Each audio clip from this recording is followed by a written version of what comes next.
Sir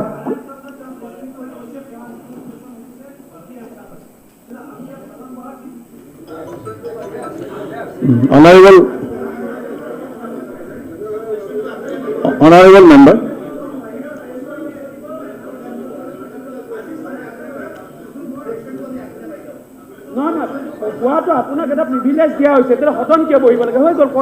honorable member, যেতিয়ালৈকে হাউসত place নহয় তেতিয়ালৈকে কোনো মানে কথাটো বাহিৰত কলে হেতু বৈধ নহয়।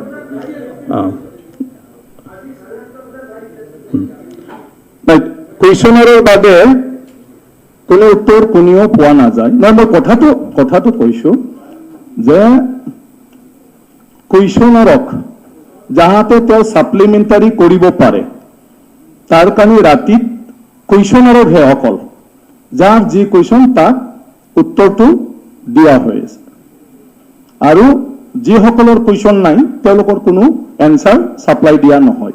আৰু সেইটো হ'ল গোপনীয়তা ৰক্ষা কৰিব লাগিব সদস্যজনে, যিজনে তেওঁৰ কুৱেশ্যনৰ উত্তৰটো পাইছে।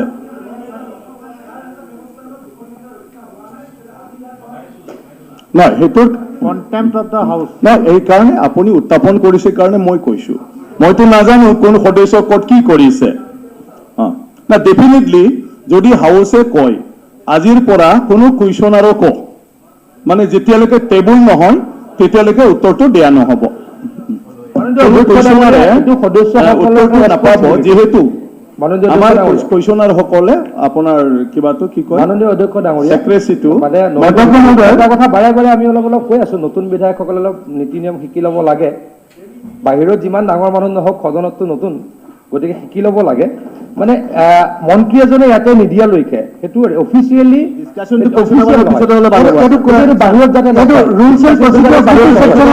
সেইকাৰণে মই নাজানো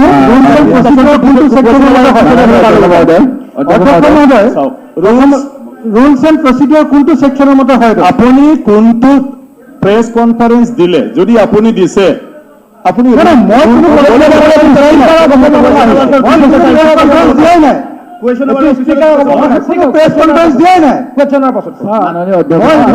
কোনোবা সাংবাদিকে কিবা প্ৰশ্ন কৰিছে তাৰ বাহিৰে মই কোনো প্ৰেছ কনফাৰেন্স ইয়াত ক'ত দিম? দুই নম্বৰ, আপুনি ক'ব নোৱাৰে। আপুনি অধ্যক্ষ মহোদয় মোক জনাই দিয়ক, অধ্যক্ষ মহোদয় মোক কথাটো জনাই দিয়ক কোনটো ছেকশ্যনত আছে, কথাটো জনাই দিলে মই কৰিম সেইটো। অনাৰেবল এলপি কৈ আছে, অনাৰেবল এলপি কৈ আছে, যিখিনি দেখা পাইছো কেতিয়াও কিন্তু কুৱেশ্যনৰ এনচাৰটো আগতে পোৱা নাই, কাৰণ এইটো এছেম্বলিৰ সচিবালয়ৰ হয়, সেই গতিকে ইয়াতহে লে কৰে। কিন্তু কুৱেশ্যনটো পাওঁ, এতিয়া কেনেকৈ এজন বিধায়কে কৈছে কুৱেশ্যনৰ এনচাৰটো আগত গৈ পালে সেইটো আপুনি চাব লাগিব, সেইটো চাই ল'ব যদি সঁচা হয়, আৰু নহয় যদিতো এইটো কোনো ইছ্যুৱে নহয়, কাৰণ কুৱেশ্যনটো পোৱা যায় কিন্তু এনচাৰটোতো পোৱা নাযায়, উত্তৰ পোৱা নাযায়।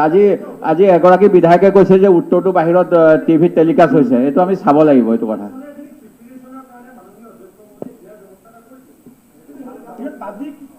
পাব্লিক হ'ব নালাগে, কিন্তু আমি কিন্তু আজিলৈকে পোৱা নাই। এই ছেশ্যনৰো 3টা কুৱেশ্যন এনচাৰ গৈছে, আজিলৈকে আমাৰ উত্তৰ পোৱা নাই।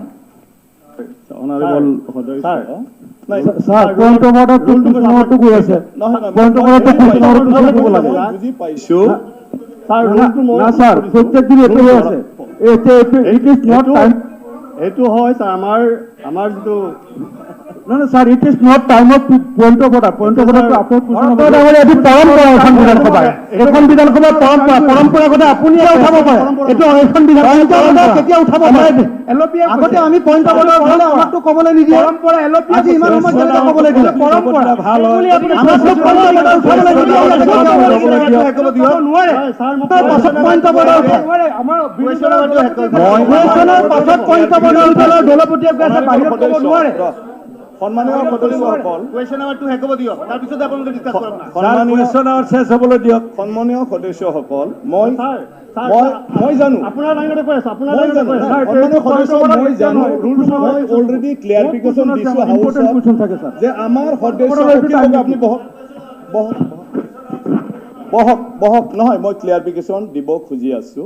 সেইটো দিয়া হৈছে মই কৈছোঁ কাক দিয়া হৈছে যিবিলাক কুৱেশ্যনাৰ যাহাতে শুনকচোন শুনাৰ ধৈৰ্য নাথাকিলে কেনেকৈ হ'ব গতিকে শুনাৰ ধৈৰ্য থাকিব লাগিব তেতিয়াহে কথাটো ক্লিয়াৰ হ'ব যে যিবিলাক কুৱেশ্যনাৰ অকল তেওঁক ৰাতিপুৱা হাউচত আহিব তেওঁ যাতে ভালদৰে এনচাৰটো যেনেকৈ ইয়াত যাহা তাহা কুৱেশ্যন মানে যিটো মন্ত্ৰীৰ তাত কোনো তথ্য নাই এইবিলাক যে কৈ থকা হয় গতিকে ছাপ্লিমেণ্টাৰী কুৱেশ্যনখন যাহাতেহে নিজৰ উত্তৰটো ষ্টাডি কৰি ৰেডি হৈ আহিব পাৰে এটলিষ্ট কুৱেশ্যনাৰ গতিকে কুৱেশ্যনাৰসকলক দিয়া হৈছিলে ৰাতিৰ ভিতৰত এইটো ভালৰ কাৰণে বুলি ভাবি দিছিলোঁ আৰু সেইটো নাই মই দিম ৰায়টো পিছত আপোনালোকে ৰায় দি থাকিলেতো মোৰ কাম কি আছে ইয়াত গতিকে এইটো এটা কমপ্লিটলি প্ৰাইভেচি নিজৰ মানে কিবা দি ৰাখিবলৈ কাৰণ ৰাতিপুৱা তেওঁ 8:30 9টাতে হাউচত আহিব লাগে অধ্যয়ন কৰি পালে ষ্টাডি কৰি পালে গতিকে সেইটো আজি লিক হ'ল ঠিক আছে হ'ব নালাগিছিলে কিন্তু ইয়াৰ কাৰণে আজি আকৌ মই ঘোষণা কৰিছোঁ আজিৰ পৰা কোনো ৰিপ্লাই হাউচত টেবল নকৰালৈকে মানে কোনেও ঘৰত ৰেচিডেন্সত নাপাব সেইটো মই আজি কৈ দিলোঁ গতিকে সেইটোৱে কথা এতিয়া question number 41 Sir, already. Question number 1. Question number 41. 41, yes. No, question. What question? Honour. Honourable Minister. Honourable Minister. Minister already lay করিছে লে করা বলে ডিক্লেয়ার করিছে তার পিছত পয়েন্ট অফ অর্ডার আহি গল it is not a good president sir মানে মিনিস্টার অলরেডি লে করা বলে ডিক্লেয়ার করিছে আচ্ছা স্যার স্যার সরকারি পক্ষ পৰা যিকোনো কথা কলে সেইটো মানিব হয় নেকি ইয়াত আচ্ছা মোৰ কোৱেশ্যনটো কৰিব দিয়ক মোৰ কোৱেশ্যন আপুনি বহক না কুৱেশ্যনাৰে কুৱেশ্যন কৰি আছে অখিল গগৈ আপুনি বহক আচ্ছা স্যাৰ কুৱেশ্যনাৰৰ সুবিধা দিয়ক আচ্ছা এতিয়া মই বিধানসভাৰ মৰ্যাদা ৰক্ষা কৰিবলৈ শিকক প্ৰথম অলপ মোক কোৱেশ্যনটো কৰিব দিয়ক বিধানসভাৰ মৰ্যাদা ৰক্ষা কৰিবলৈ শিকক এখন বিধানসভা এইখন কোনো আন্দোলনৰ প্ৰশ্ন এইখন বিধানসভা বিধানসভাত নৈৰাজ্যবাদী বিধানসভা মানুহ কথা ক'ব বিধানসভাত এইটো ৰাস্তা নহয় বিধানসভাত কথা ক'বলৈ শিকক কৰিবলৈ দিয়া নাই এইটো শাসক দলৰ বিধানসভা নেকি শাসক দলৰ অকল বিধানসভা নেকি এখন বিধানসভা অকল শাসক দলৰ সমস্যা বিৰোধী দলৰ নহয় নেকি এই বিধানসভা আপোনাৰ অসম নহয় এইটো আপোনাৰ অসমৰ বিধানসভা নহয় এইটো আপোনাৰ অসমৰ বিধানসভা নহয় আপোনালোকক আমি বিধানসভালৈ নাহো কোৱেশ্যন কৰিব দিয়ক যদি অকল শাসক দলৰ বিধানসভা তেতিয়াহ'লে ক'ত বিধানসভা হ'ব সকলোৱে বহক সকলোৱে কৰিব দিয়ক কোৱেশ্যন কৰিব উঠিছো এনেকে হাল্লা কৰিলে কেনেকে কম মই সাপ্লিমেণ্টাৰী অধ্যক্ষ মহোদয় সাপ্লিমেণ্টাৰী সাপ্লিমেণ্টাৰী স্যাৰ ইয়াত সকলোৱে শুনক সাপ্লিমেণ্টাৰী সাপ্লিমেণ্টাৰী অজয়। কৰিব দিয়ক বহক আৰে আমি মোক কোৱেশ্যনটো কৰিব দিয়ক আৰে আপোনালোকে কুৱেশ্যন টাইমত কুৱেশ্যন আৱাৰত এনেকে হাল্লা কৰি থাকিলে স্যাৰ প্ৰত্যেক দিন হ'ব এতিয়া সকলোৱে silent not a good president sir ইয়াত যিটো কুৱেশ্যন নম্বৰ 41ত যিটো ৰিপ্লাই দিলে আপোনাৰ জৰিয়তে মই মন্ত্ৰী মহোদয়ক এটা জনাব বিচাৰিছোঁ মোৰ প্ৰশ্নটো আছিল যে মোৰ মৈৰাবাৰী ব্লক এৰিয়াত যিটো নদীৰ গৰাখহনীয়া যে চলি আছে তাত কি ধৰণৰ মিজান ল'লে কেনেধৰণৰ প্ৰটেকশ্যন ল'লে তাত এইটো পাৰ্মানেণ্ট প্ৰটেকশ্যন হ'ব আৰু তাত কিমান বাজেট লাগিব এটা হেৰি বিচাৰিছিলোঁ কিন্তু ইয়াত উত্তৰ যিটো দিছে প্ৰশ্নৰ লগতে একো সম্পৰ্কই নাই উত্তৰ দিছে শিলঘাটৰ পৰা ঢিং মথাউৰিৰ কাৰণে ইয়াত কিবা 419 লাখ মানে টকা তাত চেংচন কৰা হৈছে সেই যিটো মথাউৰিৰ কথা কৈছে সেইটো এই এৰিয়াৰ লগত সম্পৰ্কই নহয় মানে য'ত আপুনি আকৌ সোধক মন্ত্ৰী ডাঙৰীয়াক আপুনি আকৌ সোধক না এইটো গতিকে আৰু কথাটো হ'ল মথাউৰিটো পুৰণা মথাউৰি এটা 50 বছৰ এইটো ৰিপেয়াৰ কৰিলে গৰাখহনীয়া সমস্যা সমাধান নহয় গৰাখহনীয়া হ'লে মথাউৰিও খহাই লৈ যায় মোৰ প্ৰশ্নটো আছিল গৰাখহনীয়াৰ পাৰ্মানেণ্ট প্ৰটেকশ্যনৰ কাৰণে ইয়াত কি প্ৰজেক্ট ল'লে ভাল হ'ব আৰু ইয়াত কিমান টকামান লাগিব আৰু যিসকলে ৰিপেয়াৰটো প্ৰিপেয়াৰ কৰিছে তেওঁলোক ফিল্ডত যোৱা নাই কাৰণে তেওঁলোকে বেলেগ এটা মথাউৰিৰ কথা কৈছে যে এই মথাউৰিত ইমান টকা দিয়া হৈছে তাৰমানে ফিল্ডত গৈ তেওঁলোকে ষ্টাডি কৰিব লাগিছিল যে ইয়াত কোনটো মেইন ষ্ট্ৰীমৰ পৰা কোনটো ষ্ট্ৰীম আহি আপুনি প্ৰশ্ন কৰক নিশ্চয় উত্তৰটো আছে স্যাৰ প্ৰশ্নটো কৰি আছো মানে ডায়েগনচিছ নকৰিলে ডক্টৰে ট্ৰিটমেণ্ট কেনেকৈ কৰিব গতিকে সেইকাৰণে যে ইয়াত এই কথাটোৰ দ্বাৰা প্ৰমাণ হ'ল যে সেই ইঞ্জিনিয়াৰ SDO এছও ফিল্ডত যোৱাই নাই, তেওঁলোকে গৈ পেলাই প্ৰটেকশ্যন কি ল'ব লাগিব, কিমান টকা লাগিব তেওঁলোকে দিব লাগিছিল, সেই বিষয়ে এটা ৱাৰ্ড লিখা নাই। সেইকাৰণে এটা প্ৰশ্নটো- বেলেগ মথাউৰিত কিবা কৰিব, মানে এই এনেধৰণে যদি বিভ্ৰান্ত কৰে বিষয়াসকলে, তেনেহ'লে মন্ত্ৰী মহোদয়ৰ যিমানেই সদিচ্ছা থাকক, আপুনি প্ৰশ্ন কৰক, আপুনি এতিয়া ছাপ্লিমেণ্টাৰী গতিকে প্ৰশ্ন মন্ত্ৰী কৰক। মহোদয়ৰ পৰা মই সেইটো মন্ত্ৰী মহোদয়ক জনালো যে এনেধৰণৰ বিভ্ৰান্তিমূলক কৰি য'ত প্ৰব্লেম তাৰ একো কথা ইয়াত উল্লেখ নাই। অ'কে, ছাপ্লিমেণ্টাৰী নাই ন? অধ্যক্ষ মন্ত্ৰী ডাঙৰীয়া। মাননীয় সদস্যগৰাকীয়ে নগাঁও জিলাৰ অন্তৰ্গত কান্ধুলিমাৰী, কমলখুটি আৰু বিৰিঙামুৰি এই তিনিটা পইণ্টত ইৰোজন হৈ আছে বুলি কৈছিলে।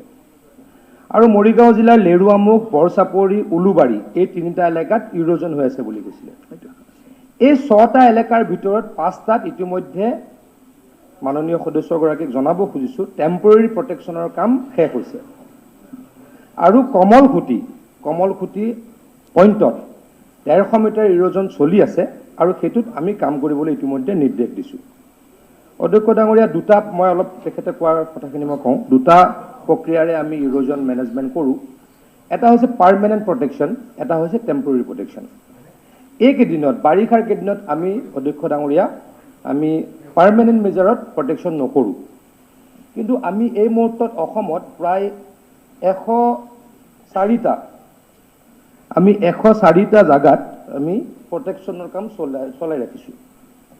এই মুহূৰ্তত আমি অসমৰ বিভিন্ন জেগাত মই ইতিমধ্যে ক'লোঁ যে মাননীয় সদস্যগৰাকীয়ে যিকেইটা কৈছে তাৰ 6টা জেগাৰ ভিতৰত এটা জেগাত আমি নতুনকৈ আৰম্ভ কৰিম বা 5টাত ইতিমধ্যে কাম আমি চলাই আছোঁ।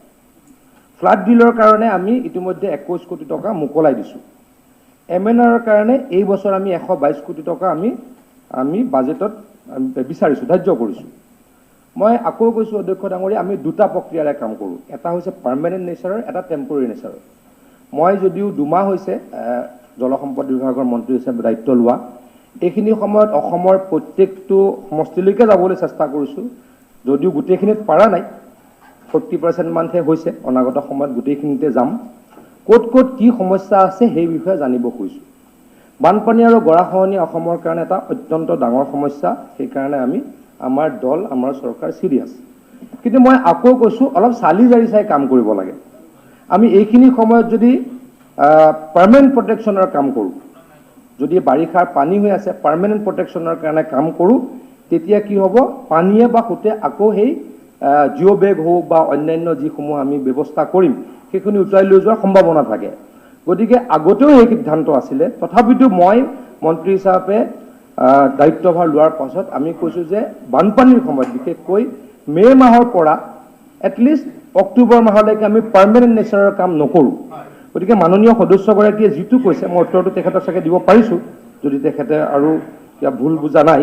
কাৰণ যিকেইটা কথা তেখেতে মোক এই উত্তৰটোত কৈছে স্পেচিফিক মই ক'লোঁ, কমলখুটিৰ বাহিৰে বাকী গোটেইকেইটা জাগাত আমি টেম্পৰেৰী প্ৰটেকশ্যনৰ কাৰণে কাম কৰিছোঁ। আৰু পাৰ্মানেণ্ট প্ৰটেকশ্যনৰ কাৰণে এই মুহূৰ্ততে 1 মিনিটত বাজেট এখন বনাই দিব নোৱাৰি। তাতে গৈ আমাৰ এইটো 150 মিটাৰ, এটা যে মই ক'লোঁ যে কমলখুটিত 150 মিটাৰত এই মুহূৰ্তত এক্টিভ ইৰোজন আছে, কিন্তু তাত আমি এতিয়া কাম কৰিবলৈ আৰম্ভ কৰিছোঁ। বাকীকেইটাত কমপ্লিট কৰিলোঁ আৰু বাকীকেইটাত এক্টিভ ইৰোজন নাই। মাননীয় সদস্য ডাঙৰীয়াক জনাব খুজিছোঁ, বাকীকেইটাত এক্টিভ ইৰোজন নাই। এটা জেগাত এক্টিভ ইৰোজন আছে, সেইটোত আমি ইতিমধ্যে ফৰ্কুপাইন বা জিঅ' বেগ টেম্পৰেৰী বেছত, আকৌ কৈছোঁ টেম্পৰেৰী বেছত দিবলৈকে আমি নিৰ্দেশ দিছোঁ। অতি সোনকালে কাম আৰম্ভ কৰি দিম। কিন্তু এই মুহূৰ্ততে মই আকৌ কৈছোঁ যে এই মুহূৰ্তত এই 6টা তেওঁৰ যি স্থানৰ কথা কৈছে, পাৰ্মানেণ্ট নেচাৰৰ কাম আমি ল'ম জুন মাহত, মানে আমি DPR বনাম বাজেটৰ পাছত। তাৰপাছত আমি নৱেম্বৰ ডিচেম্বৰৰ পৰা কাম আৰম্ভ কৰিম। গতিকে এই মুহূৰ্তত কিমান টকা লাগিব, কিমান কি হ'ব, এইটো ক'ব দিগদাৰ। কিন্তু মই আকৌ কৈছোঁ, কোনোবা সদস্যই যদি মোক কয় যে মোৰ সমষ্টিৰ এইটো পইণ্টত ইৰোজন হৈ আছে টেম্পৰেৰী বেছত, সেই কামটো ইমিডিয়েট কৰিবলৈকে আমি সাজু আছোঁ। আমি ধন্যবাদ। অধ্যক্ষ মহোদয়, ইয়াত আচলতে মোৰ প্ৰশ্নটোত কি কৰিলে চৰকাৰে এইটো সোধা নাছিলোঁ। মই সুধিছিলোঁ নাই, আপোনাৰ স্পেচিফিক কুৱেশ্যনটো সোধক। সেইকাৰণে বেছি কিবা কিবি কৈ থাকিলে ভুল বুজে মন্ত্ৰীয়ে। যিটো এনামলিজ পাইছোঁ, আপোনাক কি লাগে, মানে ৱাটাৰ ৰিচোৰ্চ, আপুনি ডাইৰেক্ট সোধক। তাৰমানে মই সুধিছিলোঁ, বানপানীটো গোটেই অসমৰ ন, খেলি মেলি হৈ যায়। সেইকাৰণে আপোনাৰ সমষ্টিত স্পেচিফিক সোধক। মোক ক'ব দিয়ক ছাৰ। তাৰমানে মই সুধিছিলোঁ যে ইয়াত পাৰ্মানেণ্ট প্ৰটেকশ্যনৰ কাৰণে কি মেজাৰ ল'লে মানে পাৰ্মানেণ্টলি ছল্ভ হ'ব আৰু তাত কিমান বাজেট হ'ব? এই যিহেতু 15-20 দিন টাইম পায় অফিচাৰসকলে, পাৰ্মানেণ্ট কাম অলপ দিন পাছত আৰম্ভ কৰিম। না, তাৰমানে- এতিয়া টেম্পৰাৰী কাম কৰিছো। আপুনি যিটো আপোনাৰ বিচাৰিব- 6টা পইণ্টৰ 5টা পইণ্টত অলৰেডি কৰিলো। তাৰ কাৰণে আমাক আপুনি অলপ ধন্যবাদ দিয়ক। না, ঠিক আছে, এটা ঠিক আছে। পইণ্ট য'ত কমলখুটিত না, আপোনাৰ- এক্টিভিটি চলি আছে, কাম চলাব দিলো। আচ্ছা, আপোনাক কিন্তু এতিয়াই ক'ব নোৱাৰি পাৰ্মানেণ্ট কাম এই 1 মাহৰ পাছত ল'ম, আপোনাৰ লগত কথা পাতিম। ঠিক আছে না, তাৰমানে মই এই বিষয়ে কথা পাতি থাকো। আপোনাৰ লগত মন্ত্ৰী লাহৰী মহোদয়ে ঘাটত কথা একেলগে পাতিব। যোৱাৰ কথা আছিল, আপুনি নগ'ল। না, না, ঠিক লাহৰী ঘাটত একেলগে যোৱাৰ কথা আছিলে আপুনিয়ে মই অ। মই অকলে গ'লো, আপুনি নগ'ল। গতিকে আপোনাৰ লগত মোৰ চিৰিয়াছ ডিছকাশ্যন এই বিষয়ে হৈ না, আছে। না, ঠিক আছে না, এতিয়া মানে ইয়াত যিটো টেম্পৰাৰী বেম্বু হ'ব। প্ৰটেকশ্যনৰ যিটো হৈছে। কাম হৈছে, নুৰুল হুদা। অধ্যক্ষ মহোদয়, মোৰ নৰুল, আপোনাৰতো 4টা মান হৈ গ'ল কিবা কিবি কওঁতে কওঁতে, হা? মোৰ মানে আপুনি ইণ্টাৰাপ্ট আপুনি যিমানখিনি ক'লে না, না। 4টা মানৰ উত্তৰৰ প্ৰশ্ন মন্ত্ৰীয়ে দি দিলে। মই আকৌ ক'লো, মই বুজাবলৈ চেষ্টা কৰি আছো। তেওঁ যিমান সুধে মই সিমান বুজাবলৈ মানে খাইছো। blood control তেওঁ অলপ বুজা important। নাই, তেখেতে অলপ বুজা স্পেচিফিক নাই। কুৱেশ্যন কৰিব লাগে। মই কৈছো যে তেখেতে মই আকৌ এবাৰ কৈ দিছো অধ্যক্ষ ডাঙৰীয়া, তেখেতে 6টা স্থানৰ কথা কৈছিলে। হয়। তাতে পাৰ্মানেণ্ট কামৰ কাৰণে কি ডিপিআৰ হ'ব, কি টকা হ'ব, তেওঁ যিহেতু জানিব খুজিছে। এতিয়া ক'ব নোৱাৰি, মই তেখেতক বুজাই ক'লো। মোৰ উত্তৰটো ভালকে শুনক। এতিয়া টেম্পৰাৰী কাম কৰি দিলো। আউট অফ 6 উই হেভ ডান 5। এটা কৰিবলৈ আছে, অলপ শুনি লওক, অলপ শুনি এইটো কাৰণে আপোনাক লওক, ধন্যবাদ। অলপ শুনি লওক। এটা কৰিবলৈ আছে, আই হেভ অৰ্ডাৰ 150 মিটাৰ। মোৰ ইমানখিনি মই খবৰ ৰাখো, সেইটোতে এক্টিভ ইৰোজন আছে, বাকী 5টাত ইৰোজন নাই। কিন্তু পাৰ্মানেণ্ট কাম কৰিবলৈ চেষ্টা কৰিম, পুঁজি সাপেক্ষে কৰিবলৈ চেষ্টা কৰিম জুন বাজেটৰ পাছত। গতিকে তালৈকে অলপ ধৈৰ্য ধৰক। নৰুল। অধ্যক্ষ মহোদয়, 2/4/2018 তাৰিখৰ 382 নম্বৰ প্ৰশ্নৰ উত্তৰত চবৰ পৰা লয়। এই সময়ত চৰকাৰে কৈছিলে যে গৰাখহনীয়াগ্ৰস্ত ক্ষতিগ্ৰস্ত ব্যক্তিহীন লোকসকলক সংস্থাপনৰ বাবে অহা 6 মাহৰ ভিতৰত চৰকাৰী নীতি অনুসৰি ব্যৱস্থা ল'বলৈ নগাঁও জিলা উপায়ুক্তক নিৰ্দেশ দিয়া ব্যৱস্থা কৰা হৈছে বুলি কৈছিলে। কিন্তু 20 চনলৈকে এই কামখিনি নোহোৱাত এই সদনতে মানে গৰাখহনীয়াগ্ৰস্ত লোকসকলৰ পুনৰ সংস্থাপনৰ কথাটো না, এই কথাটো এই কথাটো আহিছে, কেনেকৈ আহিছে মই সেই কথাটো শুনি লওক। তাৰপিছত 20 চনৰ এই বিধানসভাত যেতিয়া মই পুনৰবাৰ কথাটো উত্থাপন কৰিলোঁ, তেতিয়া অধ্যক্ষ মহোদয়ে সেই সময়ত ৱাটাৰ ৰিচোৰ্চ মিনিষ্টাৰ সন্মানীয় মহন্ত ডাঙৰীয়া আৰু আমাৰ ৰেভিনিউ মিনিষ্টাৰৰ মোক এই 3জনক দায়িত্ব দিলে আৰু ৰেভিনিউ কমিশ্যনাৰ আছিলে। নাই, এতিয়া আপুনি কুৱেশ্যনটো চিধাকৈ কৰক। এইটোৱেই এই সময়ত revenue minister, water resource minister, মই আৰু ৰেভিনিউ কমিশ্যনাৰে আলোচনা কৰাৰ পিছত অতি সোনকালে এই মানুহখিনিক ক্ষতিপূৰণ দিয়া হ'ব বুলি কৈছিলে। কিয় নহ'ল? এইটোকে সোধক ন, কিয় নহ'ল? এই কথাটো আমাক জনাব লাগে। এইটো অধ্যক্ষ ডাঙৰীয়া, মোৰ কাৰণে এই উত্তৰটো কুৱেশ্যনটো ইৰেভেলেণ্ট। কিয় মোৰ ডিপাৰ্টমেণ্টে ক্ষতিপূৰণৰ কথাটো নাচায়। ৱাটাৰ ৰিচোৰ্চ, বানপানী আৰু গৰাখহনীয়া। ঠিক আছে, ধন্যবাদ।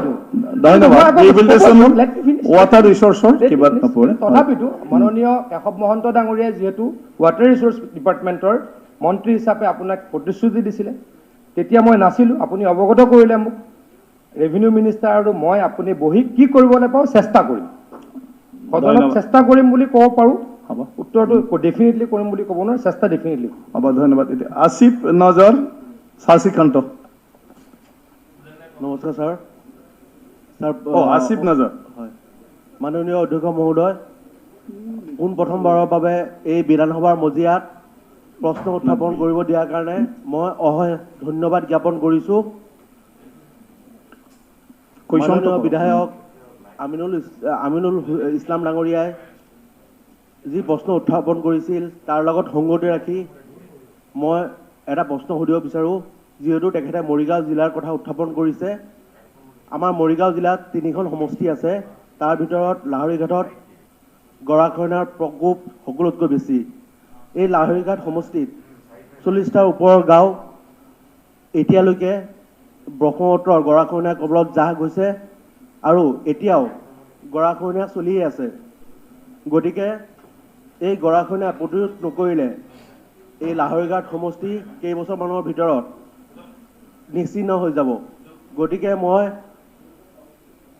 গতিকে মই মাননীয় অধ্যক্ষ মহোদয়ৰ জৰিয়তে চৰকাৰক সুধিব বিচাৰোঁ, এই গৰাখহনীয়া প্ৰতিৰোধৰ কাৰণে চৰকাৰে কিবা আঁচনি লৈছেনে, আৰু যদি লৈছে কি কি আঁচনি লৈছে, আৰু যদি লোৱা নাই অতি সোনকালে এই আঁচনিবোৰ ল'বনে?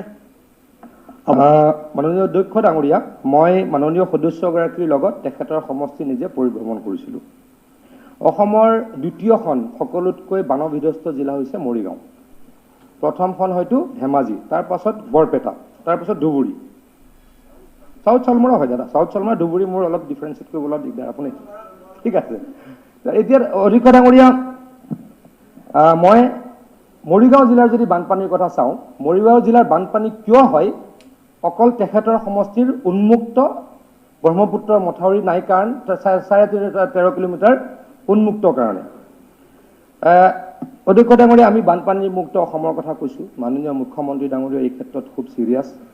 গতিকে মই ধেমাজিৰ বানপানী কেনেকৈ নাইকিয়া কৰিব পাৰিম, মৰিগাঁৱৰ বানপানী কেনেকৈ নাইকিয়া কৰিব পাৰিম, এই বিষয়ে বিভিন্ন মানুহৰ লগত কথা পাতিছোঁ, অঞ্চলবিলাক পৰিদৰ্শন কৰিছোঁ। তেনেকৈ আমি মাননীয় সদস্য ডাঙৰীয়া মোৰ লগত আছিলে, তেখেতৰ সমষ্টিৰ য'ত য'ত উন্মুক্ত জেগা আছে সেইখিনিলৈকে ইতিমধ্যে গৈছোঁ আৰু প্ৰতিশ্ৰুতি দি আহিছোঁ যে আমি এই 13.5 কিলোমিটাৰ য'ত ব্ৰহ্মপুত্ৰত অপেন হৈ আছে, মথাউৰি নাই, যিটোৰ কাৰণে 80% ফ্লাড কমি হয়তো যাব মৰিগাঁও জিলাত, যিটোৰ কাৰণে 80% ফ্লাড কমি যাব, তাৰ কাৰণে ব্যৱস্থা ইতিমধ্যে লৈছোঁ, তেখেতে জানে। বিভিন্ন সময়ত আমি গৰাখহনীয়া প্ৰতিৰোধৰ কাৰণে আমি কাম কৰি আছোঁ, এইখিনি মই গাই দিব পাৰোঁ। আমি 17 চনত, 18 চনত, 19 চনত, 21 চনত তিনিটা, তেখেতৰ সমষ্টিতে তিনিটা আমি ইতিমধ্যে প্ৰটেকশ্যনৰ কাম লৈছোঁ। কিন্তু মই এটা কথা তেখেতক জনাব খুজিছোঁ, এইবাৰ আমি লাহৰীঘাট অঞ্চলত মথাউৰি কৰিব খুজিছোঁ, এইবাৰ মথাউৰি কৰিব খুজিছোঁ আৰু পাৰ্মানেণ্ট নেচাৰৰ প্ৰটেকশ্যনৰ কাম কৰিব খোজা নাই। সদনক মই কৈ থ'ব খুজিছোঁ, তেখেতক ইয়াতে বুজাই ক'ব চেষ্টা কৰিছোঁ।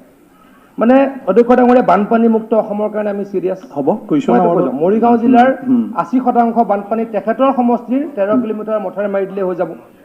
তেখেতৰ সমষ্টিত মথাউৰি মাৰিবলৈ এবাৰ চেষ্টা কৰিছোঁ, তেখেতৰ সমষ্টিতে মথাউৰি মাৰিম, গৰাখহনীয়াৰ কাৰণে আকৌ 50 কোটি টকা নিম, সেইটো সম্ভৱ নহয়। 126 জন বিধায়ক আছে, সকলোৱে অলপ অলপ নিজৰ সমষ্টিত কাম হোৱাটো বিচাৰিব।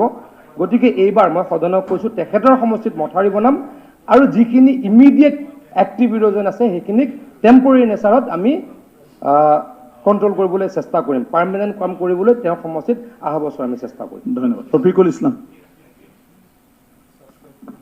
মাননীয় অধ্যক্ষ মহোদয়, মন্ত্ৰী মহোদয়ে যে ৰিপ্লাই দিছে, আপোনাৰ প্ৰজেক্ট হাতত লৈছে, স্কিম লৈছে, কিছুমান স্কিম এছিয়ান ডেভেলপমেণ্ট বেংকৰ ওপৰত নিৰ্ভৰ কৰিব, অৰ্থ সাহায্য পালে আমি কৰিম। নাই এইটো নালাগে, আপুনি নগাঁও ৰিলেটেড, এইটো কৈছোঁ, নগাঁও ৰিলেটেড কৈছোঁ। মন্ত্ৰী মহোদয় যি স্কিম চব হ'ব পাৰে, আপুনি ৱাটাৰ ৰিচোৰ্চৰ ৰিলেটেড ইছ্যুটো কওক। স্যাৰ, ৰিলেটেড ইছ্যুৱে কৈছোঁ। ইৰোশ্যনৰ কথা যেতিয়া আমি আলোচনা কৰোঁ, এছিয়ান ডেভেলপমেণ্ট বেংকৰ ওপৰত আমি ডিপেণ্ড কৰিব লগা হয়, চেণ্ট্ৰেল টকাৰ ওপৰত আমি ডিপেণ্ড কৰিব লগা হয়, আমাৰ ষ্টেটৰ বিশেষ বাজেট নাথাকে, যাৰ কাৰণে যে ব্ৰহ্মপুত্ৰ হওক, মোৰ বেকী নদী হওক বা অন্য নদীৰ গৰাখহনীয়া প্ৰটেকশ্যন ইচ্ছা থাকিলেও চৰকাৰে নোৱাৰে। নিশ্চয় মন্ত্ৰী মহোদয় এগ্ৰী কৰিব, যাৰ কাৰণে হয়তো এতিয়া টেম্পৰাৰী প্ৰটেকশ্যন বাহেদি ব্ৰহ্মপুত্ৰ আৰু বেকী আমি কণ্ট্ৰল কৰিব নোৱাৰোঁ, টেম্পৰাৰী কৰিছে। পাৰ্মানেণ্ট নেচাৰ যেতিয়া বাৰিষা গুচি যাব, খৰালিত কৰাৰ ইচ্ছা কৰিম, তেতিয়া দিল্লীৰ ওপৰত ভৰসা কৰি বহি থাকিব লাগিব, ৱৰ্ল্ড বেংক আৰু এছিয়ান ডেভেলপমেণ্ট বেংকৰ ওপৰত আমি ভৰসা কৰি থাকিব লাগিব নহয়। মই অনুৰোধ কৰিম যে যেনেকুৱা নগাঁৱৰ কথা 10 বছৰৰ পৰা শুনিছোঁ, বিধায়ক ডাঙৰীয়ে কথা বাৰ্তাবিলাক উত্থাপন কৰিছে, সমাধান হোৱা নাই। মোৰ বেকী নদীৰো গৰাখহনীয়া আজি জনীয়া সত্ৰ ভাবুকিৰ মুখত পৰিছে, ডাউকমাৰীৰ পৰা আৰম্ভ কৰি বৰডাঙা, কাউৰজাহী, মছজিদ পিঠা, ইছবপুৰ চব এতিয়াও ৰিচেণ্টলি ইৰোশ্যন হৈ আছে। যদি চাৰ্কুল অফিচৰ পৰা ৰিপৰ্ট কৰিছোঁ, শ ঘৰ এই কেইদিনত ভাঙি গ'ল, কিন্তু কোনো প্ৰটেকশ্যন কৰিব পৰা হোৱা নাই। মই অনুৰোধ কৰিম, বিত্তমন্ত্ৰী মহোদয় ইয়াতে আছে, যে আমাৰ ষ্টেট বাজেটত কমচে কম 10% অফ দ্য এলোকেশ্যন যদি আমি এই ইৰোশ্যন প্ৰটেকশ্যনৰ কাৰণে, প্ৰায় 100 সমষ্টি আমাৰ গৰাখহনীয়াৰ কবলত পৰি বহুত অঞ্চল ক্ষতিগ্ৰস্ত হৈছে, মিনিমাম 500 crore 5000 crore যদি ইয়াতে ধাৰ্য কৰা হয় ষ্টেটত ইৰোশ্যন আৰু বানপানী প্ৰটেকশ্যনৰ কাৰণে, এইটো মই অনুৰোধ কৰিম, এই বাজেটত এনেকুৱা প্ৰভিজন ৰাখিব নেকি? অধ্যক্ষ ডাঙৰীয়া, তেখেতে গুৰুত্বপূৰ্ণ কথা এটা কৈছে, কিন্তু বাজেটটো মই ফিক্স নকৰোঁ, মাননীয় বিত্তমন্ত্ৰী ডাঙৰীয়াই এই বিষয়ে ক'ব, কিন্তু কাম কৰিবলৈকে চেষ্টা নিশ্চয়কৈ কৰিম। মই এটা এনেকুৱাও দেখিছোঁ এইখন বিধানসভাত, এনেকৈ মন্ত্ৰীয়ে উত্তৰ দিয়ে পুঁজি সাপেক্ষে চেষ্টা কৰিম বুলি বহি দিয়ে। আমি সেই পৰম্পৰা কৰিব খোজা নাই। কিন্তু মই আকৌ কৈছোঁ, বিভিন্ন সময়ত প্ৰত্যেক দিনা, হয়তো প্ৰত্যেক দিনা নহ'লেও প্ৰত্যেক দুদিনৰ পাছে পাছে এক্সিকিউটিভ ইঞ্জিনিয়াৰক, এডিশ্যনেল চিফ ইঞ্জিনিয়াৰক আৰু আমাৰ যি ছুপাৰিণ্টেণ্ডেণ্ট ইঞ্জিনিয়াৰ আছে সকলোৰে লগত মই যোগাযোগত থাকোঁ বা থাকিবলৈ চেষ্টা কৰিছোঁ। গতিকে আপোনাৰ অঞ্চলত যি অঞ্চলত গৰাখহনীয়া হৈছে সেই বিষয়ে মই জ্ঞাত। মই আকৌ কৈছোঁ এই মুহূৰ্তত আমি টেম্পৰেৰী কামহে কৰিবলৈকে যত্ন কৰি আছোঁ। MNR এলটমেণ্ট দিছোঁ, ফ্লাড ড্ৰিলো দিছোঁ, বেলেগ ডিষ্ট্ৰিক্টতকৈ আপোনাৰ ডিষ্ট্ৰিক্টতো সমান, আগতকৈ বেছি দিবলৈকে চেষ্টা কৰিছোঁ। ষ্টেট বাজেটতো আশা কৰিছোঁ আগতকৈ বেছি হ'ব। পৰ্যায়ক্ৰমে কামখিনি কৰিব লাগিব, কাৰণ মই নিজেও উপলব্ধি কৰোঁ গৰাখহনীয়া প্ৰতিৰোধ নকৰিলে অসমৰ ভৱিষ্যত ভাল নহ'ব। Question number 42. Question number 42.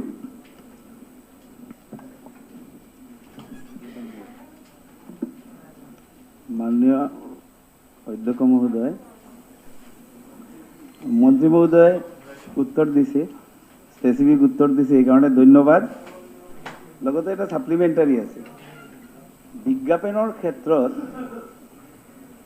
যিকোনো এটা আঁচনিৰ ছাপ'জ বিজ্ঞাপন দিয়া হয়, তাত যিটো এমাউণ্ট ধাৰ্য কৰা থাকে, এইটো স্পেচিফিক এই আঁচনিৰ, তাৰ কিমান পাৰ্চেণ্টলৈকে হাইয়েষ্ট বিজ্ঞাপনৰ নামত খৰচ কৰিব পাৰে, তাৰ কিবা নীতি আছে নেকি, ৰুলছ আছে নেকি?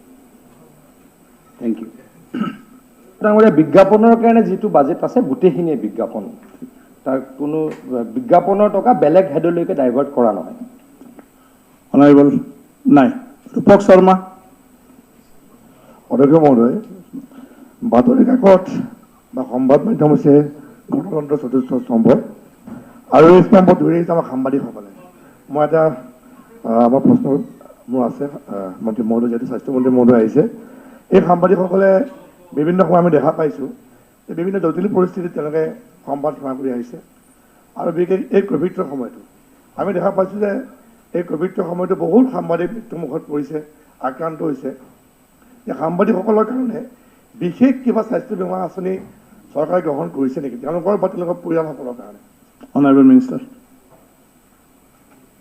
অধ্যক্ষ ডাঙৰীয়া, সাংবাদিকসকলৰ লগত আমি একেলগে আগুৱাই খোজ দিব খোজোঁ।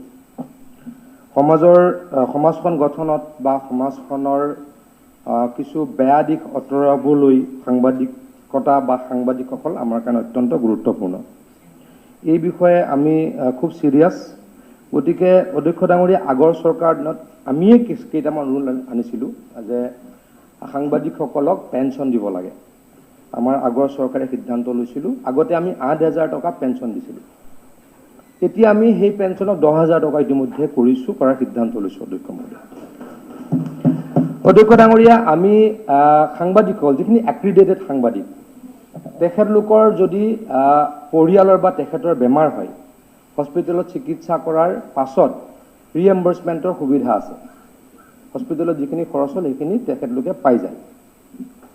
কিন্তু আগতে অলপ কিছু কাৰিকৰী অসুবিধা বা অন্য অসুবিধাৰ কাৰণে সেইটো নিয়মীয়াকৈ হোৱা নাছিলে। কেতিয়াবা সেই মিটিংখন, ৰিএম্বাৰ্চমেণ্ট কমিটিৰ মিটিংখন 2 মাহত হয়, 3 মাহত হয়, তেনেকুৱা কথা বতৰা আছিলে। আমি সিদ্ধান্ত ল'লোঁ যে এই ৰিএম্বাৰ্চমেণ্টৰ মিটিংখন প্ৰত্যেক মাহৰ 10 তাৰিখে হ'ব, আৰু যিকেইজন ব্যক্তিয়ে তাৰ কাৰণে এপ্লাই কৰিব সেইদিনাখনে আমি কি কৰিম, কেছখিনি আমি চেছ কৰিম। মই এনেকুৱালৈকে আমি আলোচনা কৰিছোঁ, কেতিয়াবা হয়তো প্ৰত্যেক মাহত নাহিবও পাৰে, প্ৰত্যেক 10 তাৰিখে আমি মিটিং কৰিবই লাগিব। গতিকে আমি এনেকুৱাও সিদ্ধান্ত লৈছোঁ, যিদিনাখন এপ্লিকেশ্যন নাহে লাগিলে সেইদিনাখন আমি চাহ খাই তাৰ পৰা বিদায় ল'ম, কিন্তু আমি টিল ডেট লেভেল চিৰিয়াছ। গতিকে আমি যাতে 1 বছৰ, 6 মাহ, 3 মাহ ৰ'ব নালাগে, তাৰ কাৰণে আমি সিদ্ধান্ত লৈছোঁ। অধ্যক্ষ ডাঙৰীয়া, আমি ভাবি আছোঁ পৰৱৰ্তী সময়ত সাংবাদিকসকলৰ ল'ৰা ছোৱালী যেতিয়া মেট্ৰিক পৰীক্ষাত, হায়াৰ ছেকেণ্ডেৰী পৰীক্ষাত পাছ কৰে, সেবাই হওক বা ICA হওক বা আমাৰ CBSE হওক, সকলোতে যদি 75% পায় তেওঁলোকৰ ল'ৰা ছোৱালীয়ে, তেখেতলোকক 30,000 টকা আৰু 50,000 টকা দিয়াৰ ব্যৱস্থাৰ কাৰণে আমি চিন্তা চৰ্চা কৰি আছোঁ। অধ্যক্ষ ডাঙৰীয়া, আৰু এটা কথা আমাক সাংবাদিকসকলে কয় যে ইঞ্চুৰেঞ্চৰ কাৰণে, কিন্তু অটল অমৃতৰ কাৰ্ড আমাৰ চৰকাৰখনে, মাননীয় মুখ্যমন্ত্ৰী ডাঙৰীয়া যেতিয়া আগতে স্বাস্থ্যমন্ত্ৰী আছিলে, তেতিয়া সকলো সদস্য এক্ৰিডিটেড যিখিনি আমাৰ সাংবাদিক আছে সেই সকলোকে আমি অটল অমৃত কাৰ্ড দিয়াৰ ব্যৱস্থা কৰিছিলোঁ। কিন্তু আমি এটা কথা আৰু চেষ্টা কৰি আছোঁ যে তেখেতলোকক ইঞ্চুৰেঞ্চ কাভাৰত আনিব পাৰে নেকি। ৰিএম্বাৰ্চমেণ্টটো আমি দিওঁৱেই, ৰিএম্বাৰ্চমেণ্টটোক ইঞ্চুৰেঞ্চ কাইণ্ডে, কিন্তু ৰিএম্বাৰ্চমেণ্টত এটা অসুবিধা হয়, হস্পিটেলত গৈ পইচাটো ঘৰৰ পৰা দি আহিব লাগে, মানে হস্পিটেল ছেটেলমেণ্ট নহয়। তো তাৰ কাৰণে আমি চিন্তা চৰ্চা কৰি আছোঁ, তেখেতলোকৰ কমিটিকেইখনৰ লগত আলোচনা কৰি আছোঁ। এই কথাখিনি যিখিনি এতিয়ালৈকে কৰিছোঁ এই সুযোগত ইয়াত ক'লোঁ, ভৱিষ্যতেও তেখেতলোকৰ কাৰণে আৰু কৰিবলৈকে আমি বদ্ধপৰিকৰ। চৰণ বড়ো।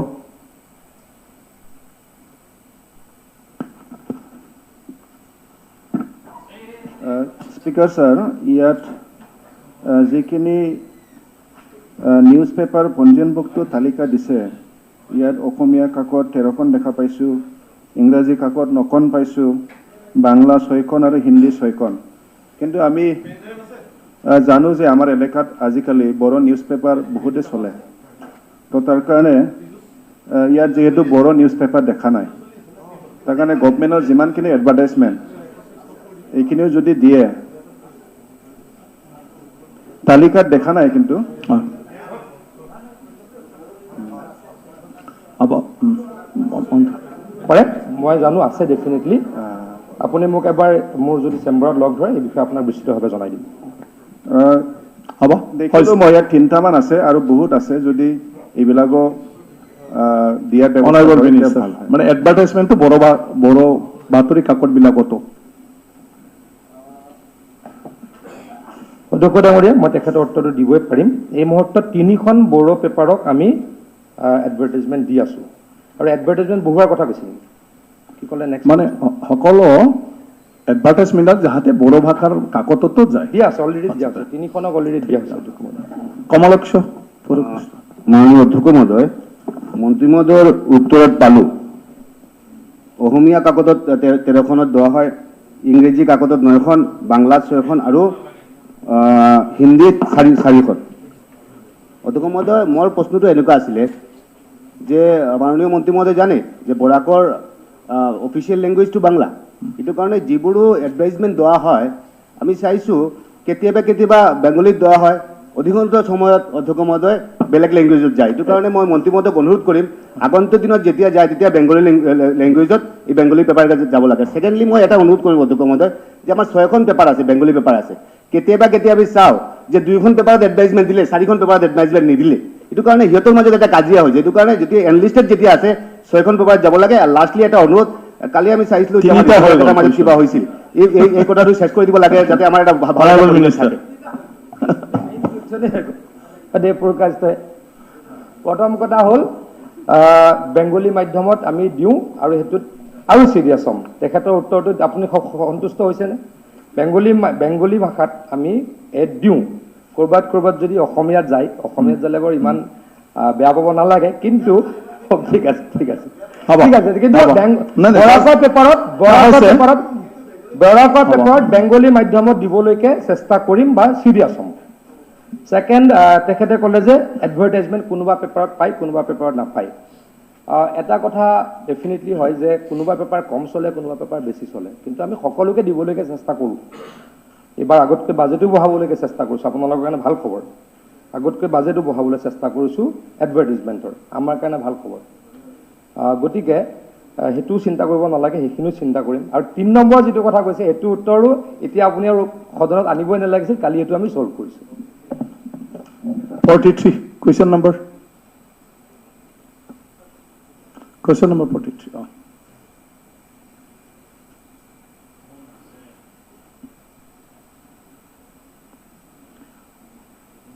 Honorable Minister. অধ্যক্ষ ডাঙৰীয়া, উত্তৰ সদনৰ মজিয়াত দিয়া আছে। মই মন্ত্ৰী মহোদয়ক ধন্যবাদ জনাইছোঁ, কৃতজ্ঞতাটো পিছত জনাম।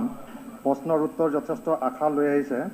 আমাৰ 7টা বিধানসভা সমষ্টিক অতিক্ৰম কৰা বুঢ়ীডিঙৰ গৰাখহনীয়াৰ কাৰণে ইতিমধ্যে 635 কোটি টকাৰ এটা প্ৰজেক্ট ইতিমধ্যে ৱৰ্ল্ড বেংকৰ পৰা অনাৰ কথা কৈছে। মই প্ৰথম প্ৰশ্নটো আছিলে যে আচলতে কেতিয়াৰ পৰা গৰাখহনীয়া হৈছে। ইয়াত মোক 14 আৰু 15 চন ক'লে, আচলতে এইটো সত্য নহয়। তাৰ জ্যেষ্ঠ লোকে কোৱা মতে প্ৰায় 1950 চনৰ ভূমিকম্পৰ পিছতেই বুঢ়ীডিঙৰ গৰাখহনীয়া আৰম্ভ হৈছিল, 60 চনৰ পৰা অত্যাধিক হৈছে। এইটো মই ভাবোঁ অলপ শুদ্ধ কৰিব। 2 নম্বৰটো মোক ছাপ্লিমেণ্টাৰী হ'ল যে চৰকাৰখন যেতিয়া আমাৰে আছে, ইয়াত মোক গত উত্তৰত কৈছে যে এডমিনিষ্ট্ৰেটিভ আৰু টেকনিকেল এপ্ৰুভেল সাপেক্ষে কাম কৰা হ'ব। মই ভাবোঁ ছেপ্টেম্বৰ 2021 আগত যাতে এইটো আনিব পাৰে নেকি, এইটো জানিব বিচাৰোঁ। মহোদয়, এইটো বুঢ়ীদিহিঙত 51টা সক্ৰিয় গৰাখহনীয়া আছে। তাৰ কাৰণে আমি ইণ্টিগ্ৰেটেড ৱাটাৰ ৰিচোৰ্চমেণ্ট মেনেজমেণ্টৰ বুহিদিহিং বেচিন বুলি এটা প্ৰজেক্ট বনাইছোঁ, DPR বনাইছোঁ। এইটো হৈছে 635.22 কোটি টকাৰ। আৰু এইখিনি টকাৰে বা এই স্কিমটোত আউট অফ 51 ইৰোজন এফেক্টেড এৰিয়া আমি 37টা স্থানত কাম কৰিবলৈকে চেষ্টা কৰিম। অধ্যক্ষ ডাঙৰীয়া, ইতিমধ্যে আমাৰ department of economic affairs government of ইণ্ডিয়াই এই প্ৰজেক্টটোক ইন প্ৰিন্সিপল এপ্ৰুভেল দিছে আৰু ৱৰ্ল্ড বেংকলৈকে ফৰৱাৰ্ড কৰিছে। অধ্যক্ষ ডাঙৰীয়া, তাৰ কাৰণে কিছুমান ৱৰ্ল্ড বেংক ৰিলেটেড কামত কিছুমান কাম খুব চিৰিয়াছলি কৰিব লগা হয়। তাৰ স্থানীয় মানুহৰ কিবা ওজৰ আপত্তি আছে নেকি, তেওঁলোকক যদি লেণ্ড একুইজিশ্যন কৰা হয় তেওঁলোকৰ ছেটেলমেণ্টৰ কথা বতৰা আছে নেকি, বিভিন্ন কিছুমান নিয়ম থাকে। সেই নিয়মখিনি খুব সোনকালে খৰতকীয়াকৈ শেষ কৰিবলৈ আমি চেষ্টা কৰি আছোঁ। বিষয়টো যিহেতু চিৰিয়াছ, মাননীয় সদস্য ডাঙৰীয়াই কৈছে যিমান সোনকালে পাৰোঁ কামখিনি কৰিবলৈকে চেষ্টা কৰিম। সেকেন্ড সাপ্লিমেন্টাৰি।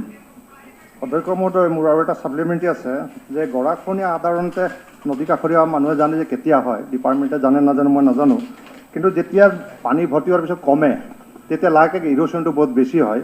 কিন্তু যেতিয়া ইৰোশ্যন হয় তেতিয়া ডিপাৰ্টমেণ্টক কমপ্লেইন দিয়াৰ পিছত তেওঁলোকে কেতিয়াবা ওচৰৰ বাঁহ কাটি গছৰ ডাল কাটি তাত পেলাই দিয়ে বা তাঁৰত বান্ধি। মই ভাবোঁ ডিপাৰ্টমেণ্টক স্পেচিয়েল এটা ইমাৰ্জেঞ্চি ফাণ্ড তেওঁলোকৰ হাতত দিব লাগে, হয় এক্সিকিউটিভ ইঞ্জিনিয়াৰ লেভেলত নহ'লে DC লেভেলত, যাতে গৰাখহনীয়া হোৱাৰ লগে লগে এনেকৈ ব্যৱস্থা কৰিব। এই ব্যৱস্থা কৰিব নেকি?